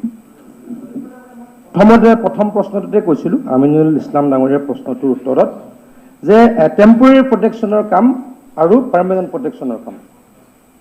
টেম্পৰেৰী প্ৰটেকশ্যনৰ কাম এতিয়া আমি চলাই আছোঁ। পাৰ্মানেণ্ট প্ৰটেকশ্যনৰ কাৰণে DPR বনিব লাগে, এপ্ৰুভেল ল'ব লাগে, টেণ্ডাৰ কৰিব লাগে, গতিকে এটা সময় লাগে। কিন্তু মই আকৌ কৈছোঁ বস্তুটো খুব চিৰিয়াছ। গৰাখহনীয়া এখন ঘৰ লৈ যাব, এখন স্কুল লৈ যাব, এখন কলেজ লৈ যাব, এইটো খুব চিৰিয়াছ। বুহিদিহিঙৰো মই কেইবাটাও অঞ্চলত গৈ চাইছোঁ, মাৰ্ঘেৰিটাতো গৈছোঁ, থাউৰাতো গৈছোঁ। বুহিদিহিং নদীৰ কেইবাটাও মই ইৰোজন এফেক্টেড এৰিয়া চাই আহিছোঁ। আৰু তাত টেম্পৰেৰী আৰু ছেমি টেম্পৰেৰীটো আকৌ 3 বছৰমান যায়। টেম্পৰেৰী ছেমি টেম্পৰেৰী লেভেলত কাম ষ্টাৰ্ট কৰিছোঁ। গতিকে বাকীখিনিও নিশ্চয়কৈ কৰিব লাগিব। কিন্তু মই স্পেচিফিক কৈছোঁ, তেখেতে যিটো কৈছে ফাণ্ডৰ কথা, MNR কাৰণে আমাৰ প্ৰভিজন আছে। MNR মেইনটেনেঞ্চ এণ্ড ৰিপেয়াৰিং, তাৰপাছত অকল এইটো মেইনটেনেঞ্চ এণ্ড ৰিপেয়াৰিং, সেইটো বহুত টকা নিশ্চয়কৈ দিয়া নহয়, কিন্তু এখন ডিষ্ট্ৰিক্টত 4 কোটি 5 কোটি টকালৈকে দিবলৈকে আমি চেষ্টা কৰি আছোঁ, আগতকৈ যাতে আৰু অলপ ক্ষিপ্ৰতাৰে কৰিব পাৰোঁ। কিন্তু এটা কথা মই কৈছোঁ যে এতিয়া টেম্পৰেৰী ৱৰ্কো আমি ফুল অবজাৰ্ভেশ্যনত ৰাখিছোঁ। আমি টেম্পৰেৰী ৱৰ্কো খুব অবজাৰ্ভেশ্যনত ৰাখিছোঁ। হোৱাটছআপ গ্ৰুপ আছে, মই নিজেও চাবলৈ যাওঁ। মই যে চাবলৈ এইকেইদিন গৈ আছোঁ, অকল এই গৰাখহনীয়া আৰু বেচিকেলি গৰাখহনীয়াৰ পইণ্টবিলাক চাবলৈ গৈ আছোঁ। তাতে আগতে মই কেতিয়াও নকওঁ, আগতে এনেকৈ কাম হৈছিল, বাঁহডাল পেলাই দিয়ে, সেইটো টেম্পৰেৰী নেচাৰৰ এটা মানে প্ৰক্ৰিয়া। কেশৱদাৰ দিনত বহুত ডিপাৰ্টমেণ্টত কাম হৈছে, আমি সকলোৱে জানো কেশৱদাৰ ডাঙৰীয়াৰ দিনত। কিন্তু মই আকৌ কৈছোঁ, যেতিয়া মই অকণমান বুজাই কওঁ অধ্যক্ষ ডাঙৰীয়া, এতিয়া কোনোবাই কৈ দিয়ে পেপাৰত নিউজ দিলে বাঁহ পেলাই দিছে, বাঁহ নহয় বেম্বো ক্লিপ বনোৱা হয়, বাঁহৰে ত্ৰিভুজ বনোৱা হয়, সেইটো পেলাই দিয়া হয়। এইটো এটা প্ৰক্ৰিয়া, টেম্পৰেৰী প্ৰক্ৰিয়া। গতিকে কেতিয়াবা আপুনিও মাননীয় সদস্য ডাঙৰীয়াই কৈছে, কেতিয়াবা টিভিটো চাওঁ, পেপাৰটো পঢ়োঁ যে বাঁহ পেলাই দিছে, ডাল পেলাই দিছে, সেইটো এটা প্ৰক্ৰিয়া। কিন্তু মই আকৌ কৈছোঁ এইটো একদম টেম্পৰেৰী প্ৰক্ৰিয়া। টেম্পৰেৰী কৰি আমি ৰাখি ল'লে পাছত পাৰ্মানেণ্ট কৰিবলৈকে চেষ্টা কৰোঁ। Thank you. সুশান্ত বৰগোহাঁই। মাননীয় মন্ত্ৰী অধ্যক্ষ মহোদয়, আজি যিখন তালিকা দিছে এই তালিকাখনত প্ৰায় সকলোকেইটা সমষ্টিয়ে সন্নিৱিষ্ট হৈছে, থাউৰা সমষ্টি হোৱা নাই। আৰু বুঢ়ীদিহিংখনৰ একেবাৰে শেষৰ পৰ্যায়ত প্ৰায় 30 কিলোমিটাৰ আশে পাশে প্ৰায় থাউৰা সমষ্টি গৈ পেলাই দিহিং মুখ হিচাপে ব্ৰহ্মপুত্ৰত পৰিছেগৈ। তাত মন্ত্ৰী মহোদয় নিজেই গৰাখহনীয়াটো চাই আহিছে, কিন্তু ইয়াত যিখিনি লিষ্ট দিছে, সংলিষ্ট কৰি দিছে, তাত সেই নামবিলাক নাই। আৰু মই মন্ত্ৰী মহোদয়ৰ পৰা এটা জানিব বিচাৰোঁ যে এই প্ৰজেক্টৰ অধীনত আমাৰ যিবিলাক মথাউৰি আছে সেই মথাউৰিবিলাক ৰোড কাম বান্ধলে উন্নতিকৰণ কৰা হ'ব নেকি, আৰু যদি কিবা পৰিকল্পনা আছে তেতিয়াহ'লে জনাব নেকি? মাননীয় অধ্যক্ষ ডাঙৰীয়া, এই গোটেই ইণ্টিগ্ৰেটেড ৱাটাৰ ৰিচোৰ্চ মেনেজমেণ্টৰ বুঢ়ীদিহিং বেচিনটো 2টা পৰ্যায়ত কৰিবলৈ বিচৰা হৈছে। প্ৰথম পৰ্যায়টো ক'লোঁ যে 635.22 কোটি টকা, আৰু তাৰে 37টা স্থানত আমি ইৰোজন এফেক্টেড এৰিয়াত কাম কৰিবলৈকে আৰম্ভ কৰিম। কিন্তু টোটেল আছে 51। বাকী থকা ইৰোজন এফেক্টেড এৰিয়াজ বা য'ত মথাউৰি বনাব লাগে, মথাউৰি ফৰ্টিফিকেশ্যন কৰিব লাগে, সেইখিনিৰ কাৰণে 82 সংখ্যক 82 কাৰিকৰী উপদেষ্টা সমিতি, তাৰমানে আমাৰ যিখন টেকনিকেল এডভাইজৰী কমিটি থাকে, তাত 28/5/2021 তাৰিখে দাখিল কৰা হৈছে। আৰু নেক্সট প্ৰক্ৰিয়াটো যদি এইখিনি হৈ যায়, এইটো যদি হৈ যায়, গোটেই স্কিমটো হ'ব 635 কোটিৰ ঠাইত 1105 কোটি। গতিকে সেই দ্বিতীয় পৰ্যায়ৰ কামৰ কাৰণে ইতিমধ্যে আমি প্ৰাৰম্ভিক কাম আৰম্ভ কৰিছোঁ। তাৰপাছত মাননীয় সদস্য সুশান্ত বৰগোহাঁই ডাঙৰীয়াই যিটো কৈছে যে ৰোড কাম বান্ধ, সেইটো অত্যন্ত গুৰুত্বপূৰ্ণ। অধ্যক্ষ ডাঙৰীয়া, মই এদিন মাজুলীৰ পৰা চিচি কলঘৰ বুলি কয়, আমাৰ ৰণোজ পেগু ডাঙৰীয়াৰ সমষ্টি, মাজত আমাৰ নৱদাৰ সমষ্টি হৈ প্ৰায় 150 কিলোমিটাৰ মই মথাউৰিয়ে গৈছোঁ, ব্ৰহ্মপুত্ৰৰ মথাউৰিয়ে গৈছোঁ। তাত মেক্সিমামত ৰাস্তা আছে, ক'ৰবাত অলপ অলপ জেগাত হয়তো চেনগেবিল পেলোৱা আছে। এইটো অত্যন্ত ইম্পৰ্টেণ্ট। গতিকে মাননীয় মুখ্যমন্ত্ৰী ডাঙৰীয়াই এই বিষয়ে কেইবাবাৰো ফৰ্মেল ইনফৰ্মেল মিটিঙত আমাৰ লগত আলোচনা কৰিছে যে অনাগত সময়ত আমি অসমৰ মথাউৰিসমূহক আমি পকীকৰণ কৰিব পাৰোঁ নেকি। বা অধ্যক্ষ মহোদয়, যোৱাটো চৰকাৰৰ দিনত মোৰ সমষ্টিত প্ৰায় 9.5 কিলোমিটাৰ মথাউৰি এটা মই পকীকৰণ কৰিছোঁ। পকীকৰণ কৰিলে কি হয় অধ্যক্ষ ডাঙৰীয়া, মথাউৰি ভাঙাৰ অন্যতম এটা কাৰণ এন্দুৰে কুটে। যেতিয়া জংঘল হৈ যায়, মানুহ অহা যোৱা নকৰে, এন্দুৰে কুটে, তাৰ কাৰণে ইৰোজন হয়, মানে জেগাটো ফোপোলা হৈ যায়, পানী সোমাই যায়, খহাই লৈ আহে। গতিকে যদি ৰাস্তাটো বনোৱা যায়, তেতিয়া কি হ'ব, যেতিয়া গাড়ী অহা যোৱা কৰিব, মানুহ অহা যোৱা কৰিব, এন্দুৰ বা নিগনি তাত বাঁহ নহয়। গতিকে অত্যন্ত চিৰিয়াছ, আমি ডেফিনেটলি কৰিম।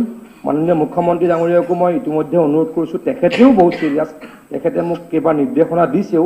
মাননীয় বিত্তমন্ত্ৰী ডাঙৰীয়াকো অনুৰোধ কৰিছোঁ এই ক্ষেত্ৰত যাতে আমি ব্যৱস্থা ল'ব পাৰোঁ, আমি যাতে ৰোড কাম বান্ধ আমি কৰিব পাৰোঁ। চক্ৰধৰ গগৈ।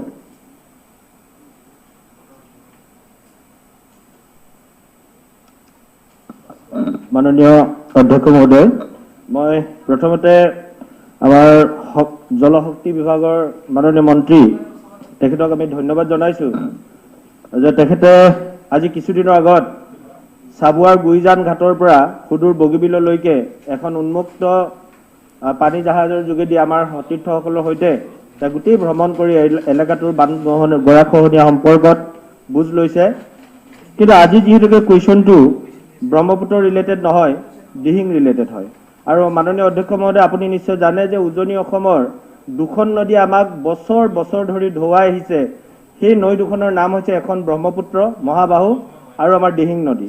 তো আজি দিহিং নদীৰ ওপৰত মাননীয় মন্ত্ৰী মহোদয়ৰ পৰা আমি এটা কথা গম পাইছোঁ যে integrated water resource management of বুঢ়ী দিহিং বেচিন প্ৰায় 635 কোটি টকাৰ এটা বৃহৎ আঁচনি তেখেতে গ্ৰহণ কৰিছে। আৰু মাননীয় গোৱালাদেৱৰ প্ৰশ্নৰ উত্তৰত আমি এটা কথা বুজিব পাৰিলোঁ যে মোৰ সমষ্টিত প্ৰায় 11খন গৰাখহনীয়া গাঁৱৰ নাম ইয়াতে অন্তৰ্ভুক্ত হৈছিল, কিন্তু প্ৰজেক্ট লোৱা হৈছে মাত্ৰ 7খন গাঁও।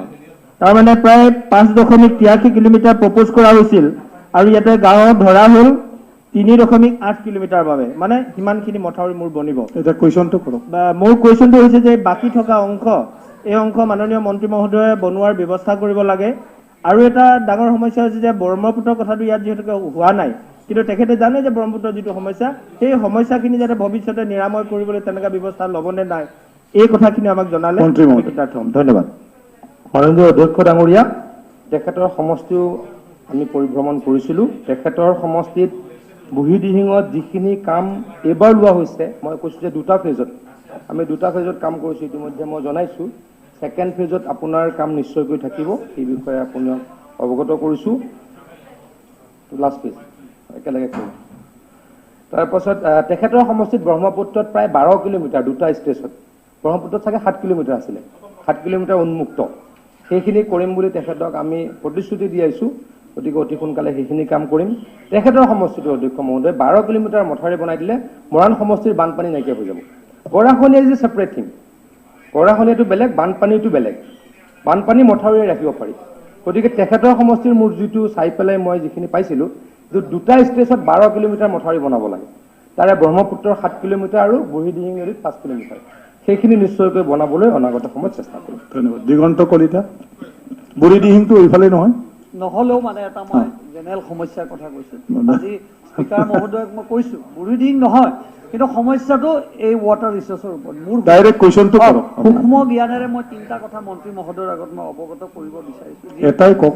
মথাউৰিটো যিহেতু আমাৰ এটা সমস্যা, মই দেখিছোঁ যে মথাউৰিত জংঘলবিলাক যথেষ্ট পৰি থাকে, তাৰ কাৰণে আমাৰ এটা অসুবিধা আছে। অলপতে মন্ত্ৰী মহোদয়ে কৈছে যে এন্দুৰ সোমায়, কেতিয়া এন্দুৰটো আমি দেখিব যেতিয়া জংঘলবিলাক চাফা কৰিব পাৰি, তেতিয়া আমি গম পাব পাৰিম। আৰু 2 নম্বৰ কথা, আমি এটা কথা ক'ব বিচাৰিছোঁ, এইটো টেকনিকেলি মই সেইদিনা পীযুষ হাজৰিকা ডাঙৰীয়াৰ লগতো মই অৱগত কৰিছোঁ, যেতিয়া আমি কুৱেশ্যনটো কৰক। কম্পেকশ্যন কুৱেশ্যনটো কৰক। যেতিয়া মথাউৰিত আৰ্ট ফিলিং কৰি থকা হয়, সেই সময়ত কম্পেকশ্যনটো অকল টপ লেভেলতে কম্পেকশ্যনটো হয়। আমি বিচাৰিছোঁ যে কম্পেকশ্যনটো এভৰি 1 ফুটৰ মূৰে মূৰে বা যিটো টেকনিকেলি 30 চেণ্টিমিটাৰ মূৰে মূৰে হ'লে এনেকুৱা কৰিব সমস্যা নেকি ভৱিষ্যতে মন্ত্ৰী ডাঙৰীয়া? ময়ো সুধি দিছোঁ। মাননীয় সদস্যগৰাকী অত্যন্ত গুৰুত্বপূৰ্ণ কথা এটা কৈছে, অত্যন্ত গুৰুত্বপূৰ্ণ কথা এটা কৈছে। মথাউৰিত কম্পেকশ্যন নহ'লে পানীয়ে ভাঙি লৈ যোৱাৰ চান্স থাকে। গতিকে এইবাৰৰ পৰা আমি কম্পেকশ্যনটো PWDয়ে যেনেকৈ কৰে, মানে লেয়াৰ টু লেয়াৰ ৰলিং, সেইটো কৰিবলৈকে সিদ্ধান্ত লৈছোঁ। তেখেতে কোৱাৰ কাৰণে মই ভালেই পাইছোঁ যে সদনত মই জনাব পাৰিলোঁ, কিন্তু মই ইতিমধ্যে আমি সিদ্ধান্ত লৈছোঁ অনাগত সময়ত যেতিয়া আমি মথাউৰি বনাম, PWDৰ যেনেকৈ ৰাস্তা বনে লেয়াৰ টু লেয়াৰ কম্পেকশ্যন তেনেকৈ হ'ব, এই সদনক প্ৰতিশ্ৰুতি দিছোঁ। আৰু তেখেতে যিটো কৈছে মথাউৰি চাফা হ'ব লাগে, সেইটো এটা গুৰুত্বপূৰ্ণ কথা। মথাউৰিটো লেতেৰা হৈ থাকিলে গোটেই এন্দুৰ সোমাই যায়। গতিকে যেতিয়া ৰোড বান্ধ বনাম, যেতিয়া ৰাস্তা বনাম, সেই সমস্যাটো লাহে লাহে সমাধান হ'ব বুলি মই সদনক প্ৰতিশ্ৰুতি দিছোঁ। Question number 44। মাননীয় অধ্যক্ষ মহোদয়, সিংলা নদী আৰু লংগাই নদী কৰিমগঞ্জ জিলাৰ যিটো বন্যা হয়, এই 2টা নদীৰ কাৰণেই কৰিমগঞ্জ ডিষ্ট্ৰিক্ট পূৰা প্লাবিত হয়। তো মই এইটোৱে ক'ব বিচাৰিছিলোঁ যে লংগাই নদী আৰু সিংলা নদী, মই বিধায়ক থাকোঁতে মানে যোৱাবাৰৰ আগৰবাৰ, তেতিয়া PMGSY স্কিমৰ পৰা মই তাত প্ৰায় 14 কিলোমিটাৰ ৰাস্তা মই বনাইছিলোঁ, আৰু এইটো মানে এইটো এৰিয়াত কোনো ইৰিগেশ্যন হোৱা নাই। কিন্তু যোৱাবাৰ যিটো কাম কৰিছে, আমাৰ ইয়াতে মই যিটো লিষ্ট বিচাৰিছিলোঁ 10জন কণ্ট্ৰেক্টাৰৰ নাম দিছে, আৰু এষ্টিমেটটো মই বিচাৰিছিলোঁ। এতিয়া মই দেখা পাইছোঁ এষ্টিমেটত যিটো তেওঁলোকে মানে শিলগুটি দিয়াৰ কথা আছে, বৰ্ডাৰ দিয়াৰ কথা আছে, এইবোৰ একোৱেই দিয়া নাই। আৰু যিটো চয়েল দি তেওঁলোকে কাম কৰিছে, এইটো মানে চেণ্ডি চয়েল দিছে, বৰষুণৰ হোৱাৰ পিছত এইটো গোটেই মানে মাটিবিলাক এনেই মানে লৈ গৈছে। গতিকে নেচাৰেলি আমি মানে ENTৰ ফ্লাড কণ্ট্ৰলৰ বান্ধৰ যিটো মানে সদায় পানীয়ে যিটো মানে এফেক্ট কৰে, এই মাটিবিলাক অন্তত ঠাইত মাটি হ'ব লাগে, কাৰণ এনেকুৱা মাটি তেওঁলোকে দিয়া নাই। আৰু মানে যিটো ৰলাৰ কথা আমাৰ মন্ত্ৰী মহোদয়ে কৈছে, এইটোতো ৰলাৰ মানে আপোনালোকে বোধহয় এইটো এষ্টিমেট আছে নে নাই মই নাজানো, তেনেকুৱা ৰলিংও হোৱা নাই। আৰু তেওঁলোকে কেইটামান মানে 3 নম্বৰ ব্ৰিক বেড যিটো ইটোৱে দিছে এটা ছাইডত।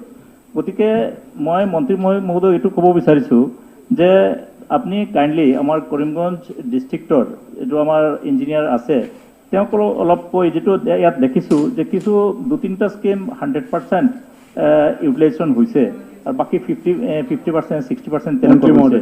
গতিকে এই কামখিনি ভাল হ'ব লাগে, কাৰণ এই 2টা যদি ইম্পাৰ্কমেণ্ট ভাল নহয় হ'ব, তেতিয়াহ'লে আমাৰ ডিষ্ট্ৰিক্টখন পূৰা এফেক্টেড হ'ব। মন্ত্ৰী মহোদয়। অধ্যক্ষ ডাঙৰীয়া, তেখেতে যিটো প্ৰশ্ন কৈছে সেই ষ্ট্ৰেচটোত 10জন 51 কোটি টকাৰ কাম কৰা হৈছে, 10টা স্কিমত কৰা হৈছে। এটা স্কিম মাননীয় অধ্যক্ষ ডাঙৰীয়া কোৰ্টত ছাবজুডিচ হৈ থকাৰ কাৰণে বন্ধ হৈ আছে। বাকী কেইটা কোনোবা কেইটামান 100% হৈছে, কোনোবা 70% হৈছে, কোনোবা 80% হৈছে। অধ্যক্ষ ডাঙৰীয়া, কৰোণাৰ কাৰণে অলপ অসুবিধা নোহোৱাটো নহয়, সকলোতে এফেক্ট হৈছে যোৱা 1.5টা বছৰত।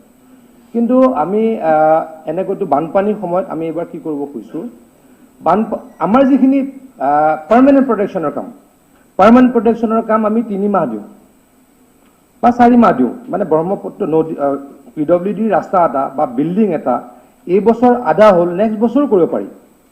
কিন্তু গৰাখহনীয়াৰ কাম কৰা হয়, মথাউৰিৰ কাম কৰা হয়, যদি আমি কমপ্লিট নকৰোঁ, অহাবাৰটো বানপানীয়ে আকৌ নষ্ট কৰিব। গতিকে চৰকাৰী ধনৰ অপচয় হ'ব। গতিকে আমি কৈছোঁ যে আগতেও মই আকৌ কৈছোঁ, যোৱাবাৰ এই ডিপাৰ্টমেণ্টটোৱে যথেষ্ট ভাইব্ৰেণ্ট ৰূপ লৈছিলে। আগতেতো কি ডিপাৰ্টমেণ্ট আছিলে আমি সকলোৱে জানো, কিন্তু আমাৰ আগৰ গভৰ্ণমেণ্টত যথেষ্ট ভাল কাম হৈছিলে। কিন্তু মই এটা কথা সংবাদ মাধ্যমতো কৈছোঁ যে অলপ নতুনত্বটো সকলোৱে আনিবলৈ চেষ্টা কৰে। মই কি নতুনত্ব আনিব কৈছোঁ যে এতিয়া কম্পেকশ্যন হ'ব, ৰলিং হ'ব, আগতে নাছিলে। গতিকে এইটো আপোনাৰ প্ৰশ্নটোৰ লগত সেইটো নেখাতে, নতুনখিনিত কিন্তু কৰিম। ছেকেণ্ডলি, আপুনি যিটো কৈছে যে চেণ্ডি চইল, সেইটো হ'বই নোৱাৰে। আমাৰ মথাউৰিত চেণ্ডি চইল ইউজ কৰা নহয়। আপুনি যিহেতু কৈছে চিৰিয়াছলি তাক চাম, আপোনাক মই প্ৰতিশ্ৰুতি দিছোঁ।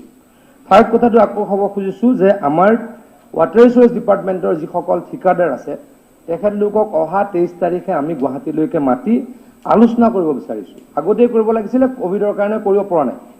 যে আপোনালোকৰ কি সমস্যা, কি অসুবিধা, আপোনালোকৰ পৰা আমাৰ কি অসুবিধা, আপোনালোকে ক'ত ক'ত বেয়া কাম কৰি আছে, ক'ত ক'ত ভাল কাম কৰি আছে, পৰ্যালোচনা হ'ব লাগে। মই সংবাদ মাধ্যমত কৈছোঁ ঠিকাদাৰ আমাৰ বন্ধুও নহয়, আমাৰ শত্ৰুও নহয়। কামটো ঠিকাদাৰে কৰিব লাগিব, কিন্তু ভালকৈ কৰিব লাগিব, ডেট ইজ মাষ্ট। এই সদনক মই এচুৰেঞ্চ দিছোঁ, অনাগত সময়ত ঠিকাদাৰে ৱাটাৰ ৰিচোৰ্চৰ কাম ভালদৰে কৰিব লাগিব। নিজানুদ্দিন চৌধুৰী, আৰু এটা আছে, হয় হয়। যিটো মই কৈছিলোঁ, অলপ direct সময় নাই। যিটো শিলগুটি ইয়াত দেখা আছে, যিটো প্ৰটেকশ্যনৰ কাৰণে, এইটো কাম হোৱা নাই।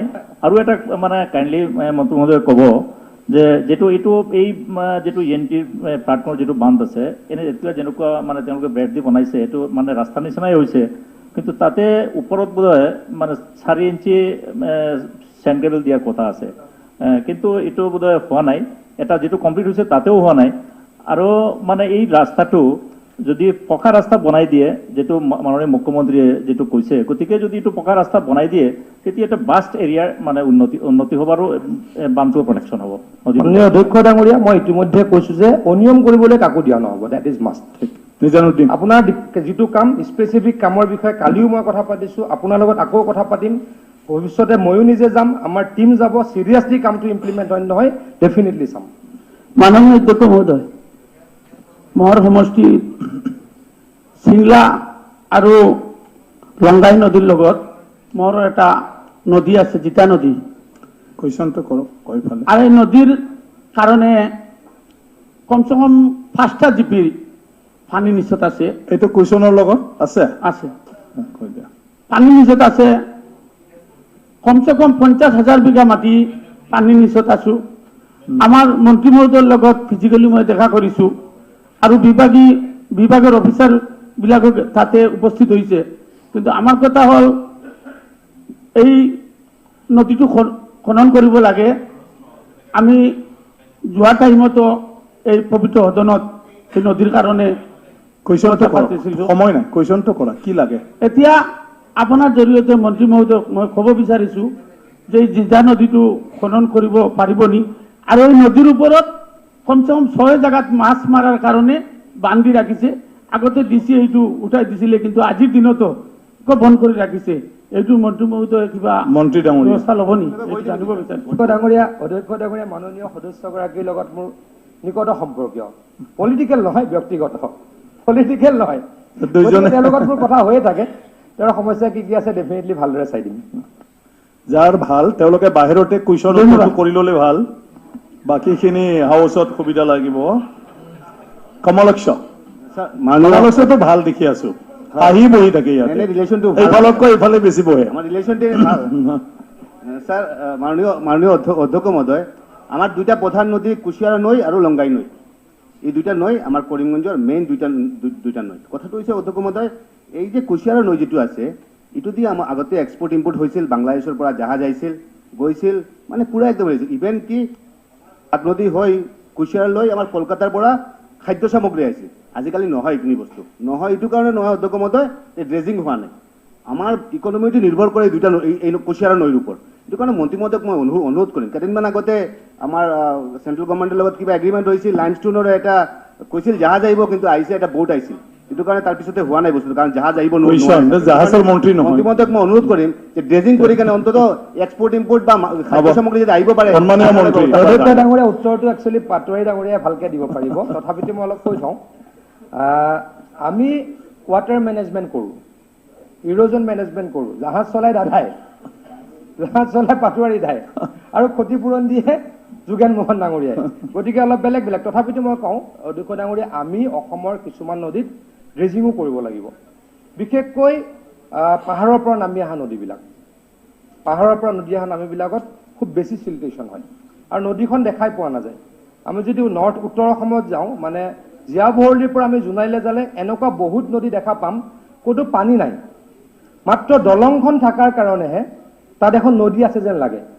গতিকে পানী যিহেতু তাত মাটি একেবাৰে ওপৰত বানপানী ডেফিনেটলি হয়, ওলাই মানে তাত তললৈ নাই, নদীখন ওখ হৈ গ'ল, এতিয়া পানী চাৰিওফালে ওলাই গুচি যায়। গতিকে ডেফিনেটলি আমি এইটো কৰিবলৈকে যত্ন কৰিম, কিন্তু আমি এই বিষয়ে এটা UI ইতিমধ্যে উলিয়াইছোঁ। কিন্তু জানিবলৈ বুজিবলৈ এতিয়াই মই কোৱা নাই সদনক যে আমি অনতিপলমে ড্ৰেজিঙৰ ব্যৱস্থা কৰিম বুলি কোৱা নাই, কিন্তু ড্ৰেজিং যিহেতু আমাৰ ডিপাৰ্টমেণ্টে কৰা নাই এতিয়ালৈকে, তাৰ বিষয়ে কিন্তু আমি জানিবলৈ বুজিবলৈ আমি UI উলিয়াইছোঁ। Thank you. Question number 45. Honorable Minister. মাননীয় অধ্যক্ষ মহোদয়, উত্তৰ সদনৰ মৰ্যাদা ৰখা হৈছে। স্পীকাৰ ছাৰ, এনচাৰটো পাইছোঁ। ইয়াত এনচাৰটো যিহেতু কোটি হোৱাৰ সংখ্যা 5.18 crore দিছে আৰু ইয়াত 7,600 কৃষকে নিয়োজিত হৈছিলে। তো মোৰ মতে প্ৰত্যেক শিক্ষিত নিবনুৱা খেতিয়কসকলে কমেও 1 লাখকে তেওঁলোকৰ ক্ষতি হৈছে আৰু এই হিচাপত যদি আমি টোটেল হিচাপ কৰিবলৈ যাওঁ কমেও ইয়াত 50 কোটি টকা লোকচান হৈছে, ক্ষতি হৈছে। তাৰপিছত মোৰ কুৱেশ্যনটো অকণমান বেলেগ আছিলে। মই ডাইৰেক্টলি সুধিছোঁ ক্ষতিপূৰণৰ ব্যৱস্থা কৰিব নে নাই। সময় নাই, উত্তৰটো দিব লাগিব, আপুনি চিধাকৈ কিবা কুৱেশ্যনটো সলনি কৰি পেলাই অকণমান শ্লাইড কৰি পেলাই অলপ বেলেগকে লিখিছে। মই বিচাৰোঁ অলপ ক্ষতিপূৰণৰ ব্যৱস্থা কৰিব লাগে, কিয়নো ইয়াত 7,600 শিক্ষিত নিবনুৱা কৃষকসকল যিহেতু ইয়াত নিয়োজিত হৈছিল আৰু তৰমুজ খেতি কৰা ওদালগুৰি জিলাখনত মাত্ৰ এইবাৰে কৰা নহয়, ইতিমধ্যে 5 বাৰ কৰিছে, খুব ভাল ফলাফল পাইছিল। তাৰ কাৰণে এইবাৰ বহুত উৎসাহেৰে ইমানখিনি কৃষকে ইয়াত মানে খেতি কৰিবৰ কাৰণে আগবাঢ়ি আহিছিল। যদি তেওঁলোকক আমি এইবাৰ ক্ষতিপূৰণ নিদিওঁ, এইবাৰো ক্ষতি নহ'লেহেঁতেন, কোভিড চিটুৱেশ্যনৰ কাৰণে এইটো হৈছে। তাৰ বাবে এই কৃষকসকলক যাতে অকণমান উৎসাহ দিবৰ কাৰণে ক্ষতিপূৰণৰ যাতে ব্যৱস্থা কৰে, তাৰ কাৰণে মই মন্ত্ৰী মহোদয়ক অনুৰোধ জনাইছোঁ আৰু পুনৰ বিবেচনা কৰিবৰ কাৰণে। মাননীয় অধ্যক্ষ মহোদয়, মাননীয় সদস্যগৰাকীয়ে লোকচানৰ সম্পৰ্কত যিখিনি কথা কৈছে, আমি তেখেতৰ প্ৰশ্ন লাভ কৰাৰ পাছতেই আমাৰ বিভাগক খেতিয়কসকলে কিমান লোকচানৰ সন্মুখীন হৈছে সঠিক তথ্য আনিবলৈ কৈছিলোঁ। এইটো সঁচা কথা যে ওদালগুৰি জিলাৰ মাতবাগ সমষ্টিত বহু শিক্ষিত নিবনুৱা যুৱক এই খেতিৰ লগত জড়িত হৈ আছে আৰু ইয়াৰ পৰা লাভান্বিতও হৈছে। প্ৰায় 7,600 মান কৃষক ইয়াত জড়িত হোৱাৰ